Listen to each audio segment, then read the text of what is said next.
Are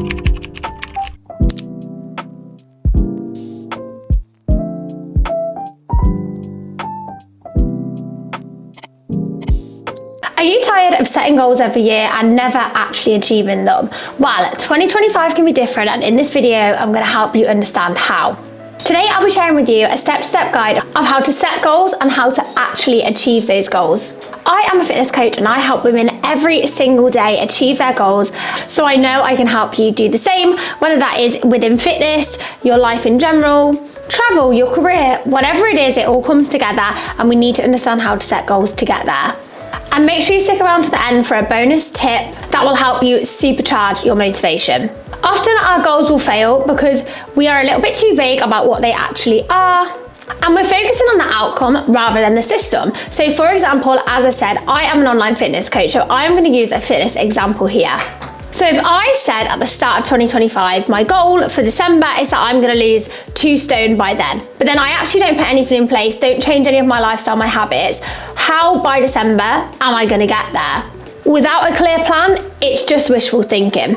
And finally, people often fail at reaching their goals because they overlook accountability. If you have no accountability for reaching this goal, you're probably going to get distracted, life gets busy, and you're going to lose focus. And before you know it, a few more months have passed and you've done nothing to get towards that goal. So, the formula for goal setting, let's do this.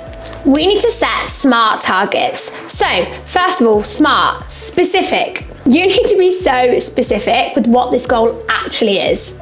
Measurable. We need to be able to measure the goal. So for example, I guess back to our weight loss goal, if we want to lose 2 stone, that is so measurable because we can physically see our weight dropping down. If we want to get faster at running, again, measurable. We can see the speed we're running at. If we want to lift more in the gym, again, measurable. We can see that we are lifting more by logging the weights we lift. Achievable, obviously our plan needs to actually be realistic. It needs to make sense for you. I always say to my clients when they get started, let's make sure that every single thing we aim to do is actually realistic. If anything, I want you to be thinking, oh, I could probably do slightly more than that.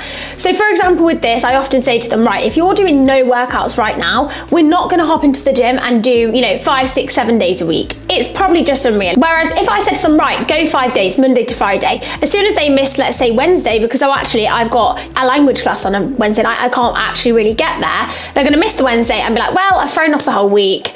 It is what it is, that all or nothing mindset kicks in and we give up until the next week.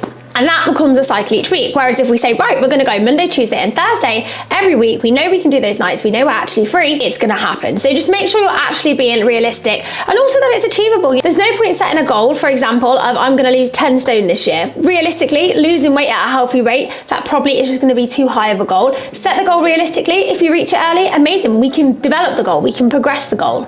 Make sure the goal is actually relevant. It needs to be your goal. You need to want this goal and you need to know in your head why you want that goal, what it's going to bring to your life, how it's going to benefit you, what that might look like for you. And that is obviously going to be different for every single person. And just to make sure that it's something you're passionate about, because it's going to make it so much easier to stay motivated and stay consistent with reaching that goal. And finally, our goal needs to be time bound. So with this, if we were talking about 2025 goals, the time bound could just be, okay, I'm gonna try and reach this goal by December, but I would actually usually recommend to set smaller goals within that. So this could be broken down into quarterly goals for the year, monthly goals for the year, and even weekly goals. With my clients, I set them goals for each week. We then do a check-in every week and reflect upon how that week went, and then we can make any changes. And also our goals do change. This is something I often say to them. During your training, you might start to really enjoy the running aspect and be like, what? My original goal was to really focus on weight loss, but now I want to focus on doing a 5K run, building up to that. And that's great. We can always shift the focus. So that's why I would always say it's good to come back and reflect on your goals. And for example, with a weight loss goal, you may reach a certain point in your weight loss where you're like, right, I'm feeling really confident at this weight. Now I'm more so focusing on changing my body composition, toning, building muscle, whatever that looks like for you. Or more of a sport-based goal, like I said, building up to a 5K, lifting a certain amount in the gym, doing a high rocks like I did last year. Whatever it is for you, it's going to look different on everyone, but it's important to remember that our goals can change, and that's where I think making them time bound is really important. And almost not making the goal actually too long time bound. A whole year is a long time, so sometimes it's better to be like, if my goal by December, let's just reroute back to our first goal, is to lose that 2 stone, maybe I can focus on losing 4 kg every month. So So that means that I want to try and lose 1 kg every week. Suddenly that feels a lot more achievable and less overwhelming than that whole year goal. So obviously, reflecting on these SMART targets, we need to decide what our goal actually is. So for example, we could say, I want to lose 52 kg this year, just as an example there. Therefore, I'm going to lose 4 kg a month, therefore I'm going to lose 1 kg a week. But to do that, we need to know what we are actually doing to get there. So each week I need to be in this much of a calorie deficit, I need to be moving my body this much, and that is exactly what I'm going to do. I'm going to have my plan, I'm going to have my accountability, and that's going to get me to that long-term goal. Obviously, that is just an example. There are so many different versions of that, but realistically, we just need to make sure that our goal is actually specific, measurable, achievable, relevant, and time-bound. And I would always recommend with this too, to really utilize technology. We all have phones, we have everything at our fingers. There's so many things we can use to actually help us progress on this journey. So things like Google Calendar can be really good for keeping yourself strict and in your schedule. So you could pop onto here exactly when you're going to do your workouts. So again, something I do on my coaching app, they have a calendar.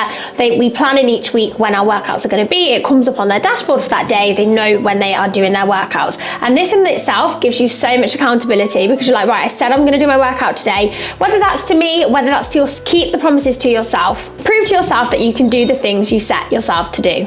Also, having somewhere where you track your progress. So again, on that weight loss focus. So for example, you can buy smart scales where every time you do your weight, it's going to log it for you, and you're going to be able to see your progress on a graph. Obviously, you'll be able to see if that progress is going down, up, whether it's fluctuating all the time in between. And that's a great way to visually see that progress and have that accountability.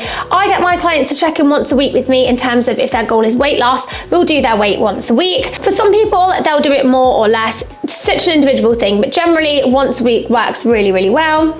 Because realistically, if our goal is weight loss, we need to actually be analysing that progress. Next, we need to make sure that we are building a system and not just a goal. So again, onto our 2 stone weight loss goal. If we get to that 2 stone of weight loss, but we've done it in a way where we've actually not built any habits that we can sustain for the long term, we're not going to keep it off. And this is why people often go through cycles. I keep seeing memes at the moment actually about losing the same 10 kg and gaining it back, and losing the same 10 kg, gaining it back, and every year there's a cycle of that. This doesn't happen to my clients, and the reason it doesn't happen is because we make sure, like I said, we start realistically and we build it up. And when we reach a point where we're like, right, this is the amount of exercise that we can do, we realistically can't fit more in, that's fine. That is where we just optimize around that. And to some of the girls, that does look like doing 3 home workouts a week, doing 6,000 steps a day, and that's absolutely fine. It's what works for them around their lifestyle. And then we figure out our diet around that. We figure out what calories we need to be at to get to the goal we want. When we're at that goal, we reverse diet to bring us back up to a nice number of maintenance calories, so we're not always eating in a deficit. And even when we're eating in that deficit, we learn how to eat voluminous food. We don't always feel hungry. We have energy to exercise, we still go out, we still drink, we still enjoy ourselves. We just learn how to do that while being able to reach our fitness goals. But not only that, to be able to do it in a way where we're still having a great time, so we can do this long term. A quote I love for this is that we don't rise to the level of our goals, we drop to the level of our systems. So for example, if you build the habits of someone who is 2 stone lighter, you are gonna lose that 2 stone and continue to keep it off and feel amazing, because you have got the habits to keep it up.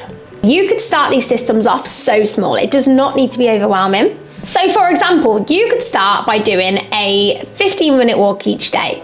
That's all you need to do. You don't need to work out, you don't need to change your food, you don't need to do 10K steps, you don't need to run, you don't need to do anything like that. You just need to do a 15-minute walk each day. I'm pretty sure you could find 15 minutes. Whether that does mean I've got childcare so I can't get out, let's remove the barrier.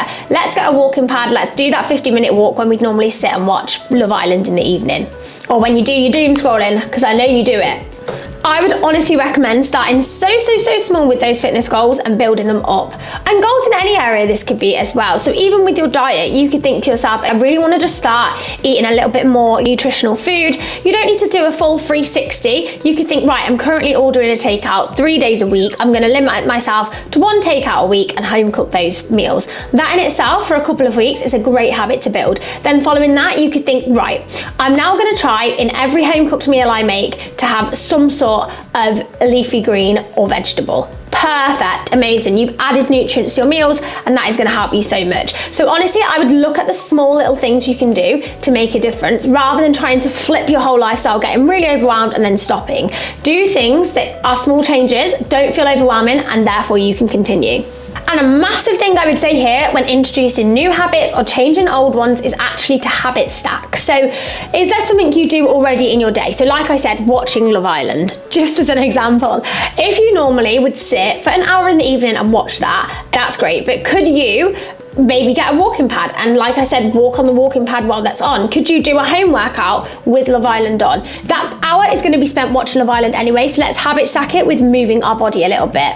If maybe you want to start taking vitamins, just as an example, well, every morning you go into the kitchen and you make yourself a coffee, put those vitamins next to the coffee machine or kettle, whatever you use, and take your vitamins there and then while it's boiling.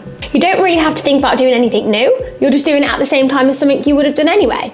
One of my favorite ways to habit stack is actually combining socializing with exercising, because I often think, well, I'm going to see my friends anyway, I may as well get my steps in, or I may as well get a workout in. So what I would recommend here, and obviously your friends, I guess, kind of need to be happy to do it as well, but I always say to my friends, if they want to meet up, say on a Sunday, I'm like, cool, do you want, a lot of them have dogs, all my friends have dogs actually.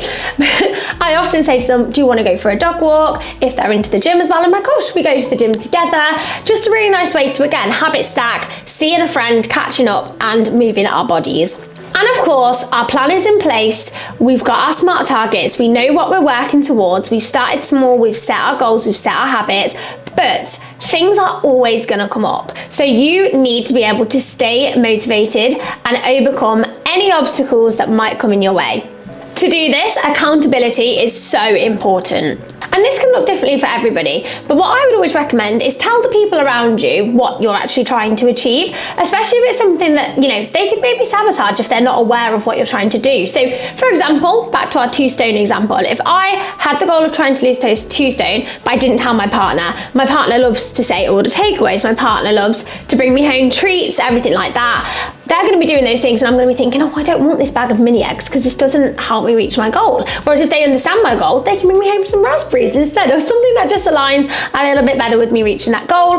If they ask to order a takeaway and I say, no, I don't want to do that, it doesn't align with what I'm trying to achieve and put my energy into, a great partner is going to say, oh, no problem, babe, we've got that stir fry in the fridge, let's go and cook that, or let's go and get something, like a fake away, or whatever it is. And that's a really nice thing to think about. So you sometimes need to tell the people around you so they can be your support network and not end up sabotaging you by accident, of course, if you've not communicated with them what you're trying to achieve. And of course, there are so many other ways to be held accountable. So on a fitness front, this could be having a gym buddy, having it when you go to the gym with, or go on runs with, whatever that looks like for you.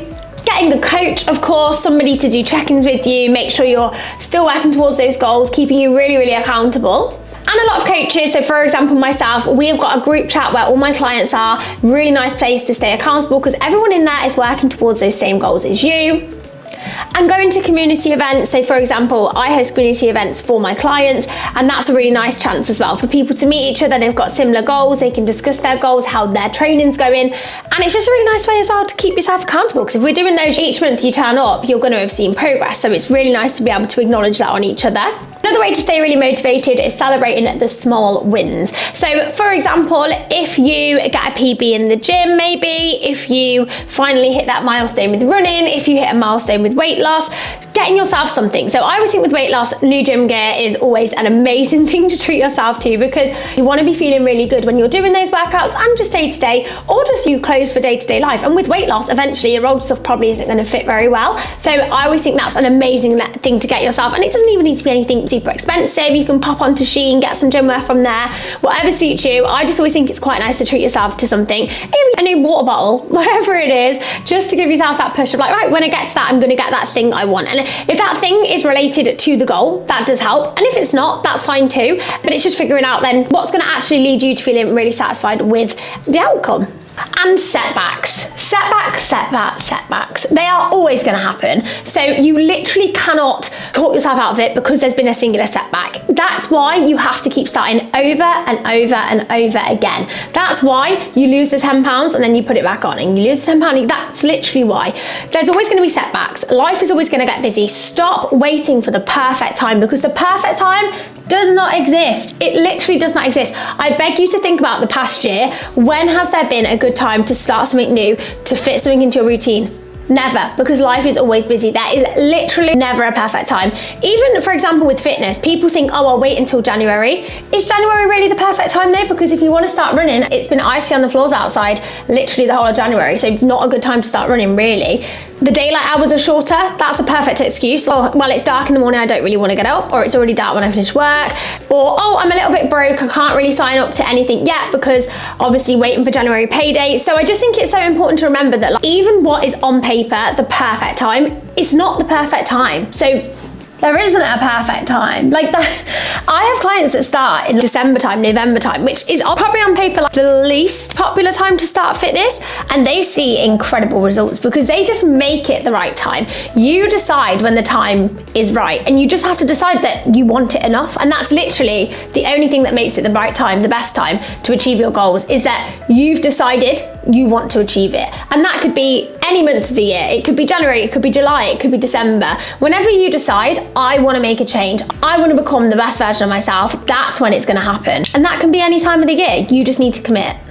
And like I say, within that, setbacks are going to happen. We're going to have weeks where we're on holiday and we're not in our usual routine. We're going to have birthdays come up where, again, we're thrown out of our routine. We're going to have colds. I had a cold 2 weeks ago and I couldn't train for a week. And I am currently on a half marathon program, and I was like, oh my gosh, so annoying because I can't do my runs.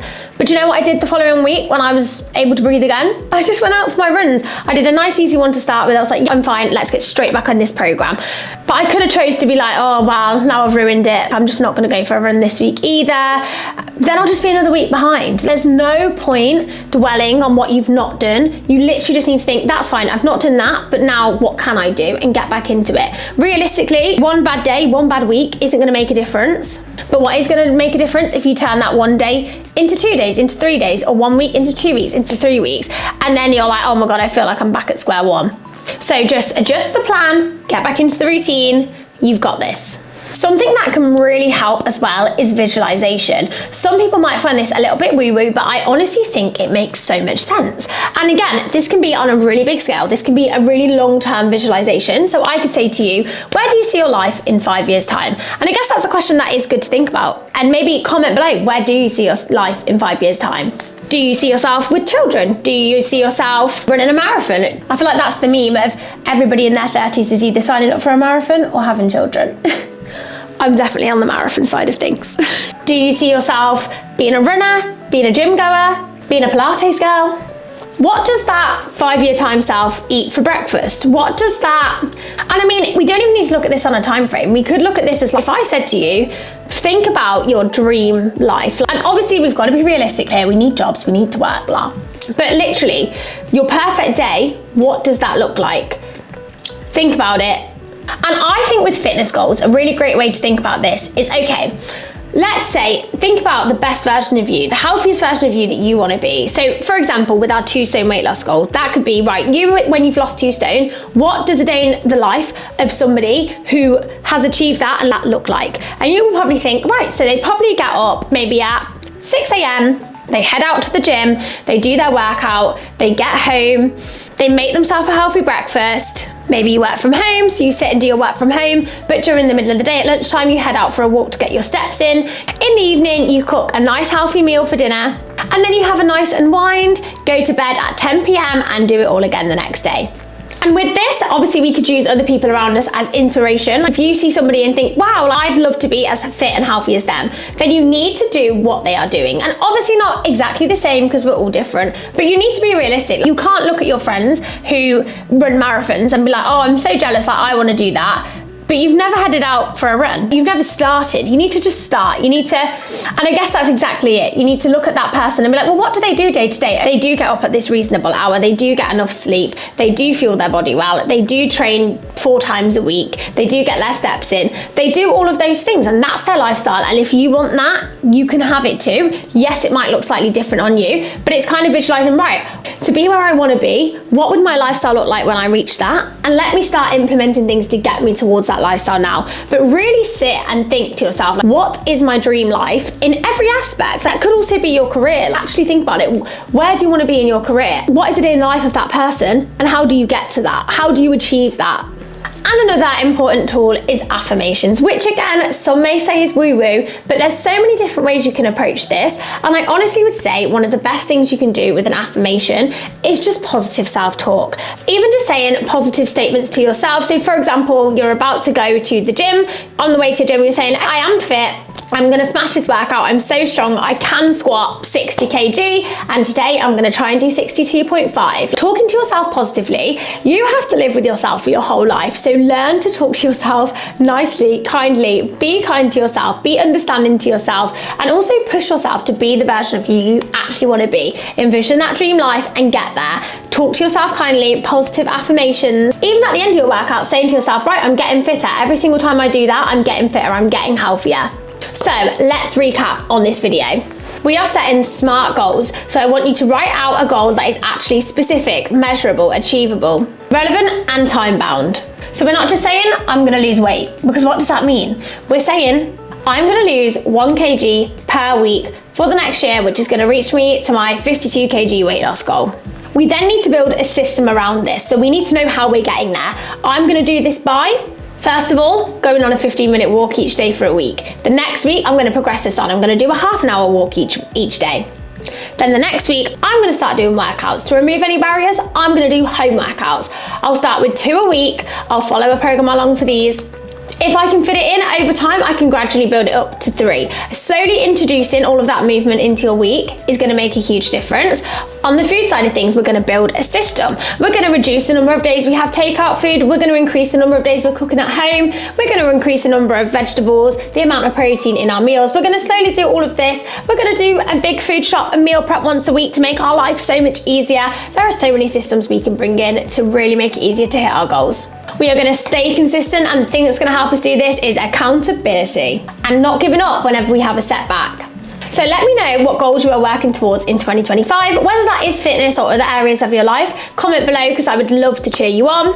If you enjoyed this video, check out my other videos on building habits, healthy lifestyle, and my vlogs that just might give you some inspiration for that dream life you want to live. And if you are interested in any coaching, I can help you reach your fitness goals, lose 10 kg, build your confidence inside and outside the gym. So I'll pop my inquiry form into the description box below. So feel free to fill that out if you need any help reaching your goals this year. Let's make it the year for you. You have got this. 2025 is your year. I know it. The fact you're watching this video says it all, especially if you've made it to the end. So if you've made it to the end, comment a heart so that I know you made it, and let's smash this year. Thanks for watching, guys. Bye.